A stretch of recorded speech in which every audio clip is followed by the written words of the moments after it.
How is your vision for America different than President Obama's? Well, for one thing, I think that America needs to never apologize for its strength. We should never look back and try to say, well, we did this wrong. It's okay to acknowledge that we've made mistakes, because we have as a nation. But there are several things that I'm very concerned about. One is debt and deficit spending.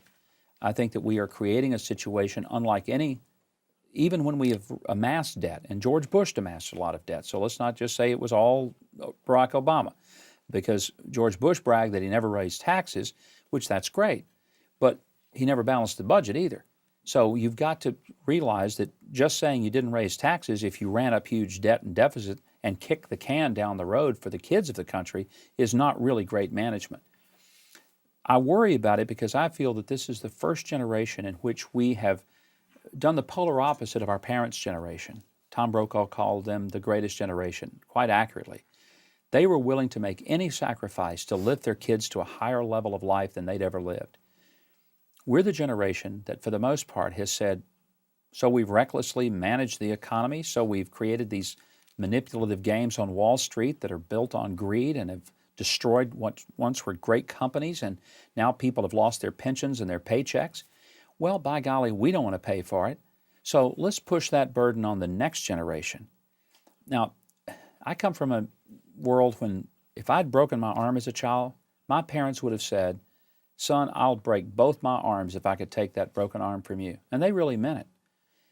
It's almost as if we're saying to our kids, we don't want to experience the pain of a broken arm. We're going to break both yours instead. I really worry that we are pushing the burdens, the pain, the consequences of reckless actions of government on the next generation. Having said that, he did inherit a huge deficit and a world of problems, and I think you would agree with that. He inherited it, but he's only made it worse. He inherited a deficit of $6 trillion. We now have one of 12. The $787 billion stimulus has not stimulated a whole lot except, I think, some government jobs. Now we find out that there are 440 non-existent phantom congressional districts that are supposedly reporting job creations or job saves. They don't even exist. That's been scandalous.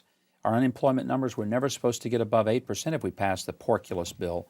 It's now rising above 10.2 and climbing. That's not what it was supposed to do.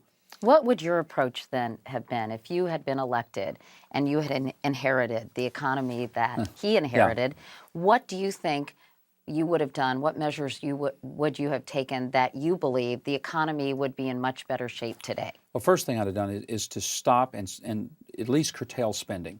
If a family gets in trouble and they're going through financial difficulties, the first thing they know is they've got to cut back. They may have to cut back cable TV, trips to the movie, vacations. They eat out less often. That's what people do. The government has taken the opposite tack. We're in trouble. We spent more money than we had. We borrowed more money than we can pay back. So what do? We spend more money and we borrow even more. And now we're so in debt to the Chinese that they're getting nervous that we're going to default on them. I mean, that's pretty sad when the Chinese say, you might ought to rethink that health care policy because we're not sure you guys can afford it. When the Chinese, our banker, now sits us down across the desk and tells us not to go do that because they're afraid we're going to leave them high and dry as well as ourselves. That's not the America of strength that we should have.